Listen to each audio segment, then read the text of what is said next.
પાદરાના ઉમરાયા ગામે ચૂંટણી અદાવતથી બે જૂથ વચ્ચે અથડામણ, 15ની ધરપકડ।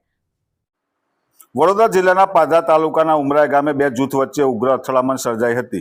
ગ્રામ પંચાયતની ચૂંટણીની અદાવતને કારણે પૂર્વ સરપંચ અને હાલના સરપંચના સમર્થકો આમને સામને આવી જતા પરિસ્થિતિ વણસી હતી।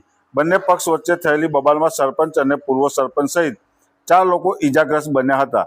ઘટનાની જાણ થતાં પાદરા પોલીસ તાત્કાલિક ઘટના સ્થળ પર પહોંચી પરિસ્થિતિ પર કાબુ લીધો હતો।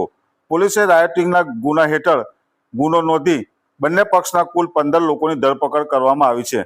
સમગ્ર ઘટનાએ ગામમાં તણાવનો માહોલ ઊભો થતા પાદરા પોલીસે તકેદારી દાખવી પેટ્રોલિંગ કરી ગામમાં શાંતિનો માહોલ જળવાઈ રહે એવા પ્રયાસો હાથ ધર્યા છે। 29 વર્ષથી ગ્રાહકોનો અતૂટ વિશ્વાસ એટલે લકી હોમ અપ્લાયન્સ લઈને આવી છે બીજો લકી ડ્રો ઇનામ। તો આજે જ મુલાકાત લો।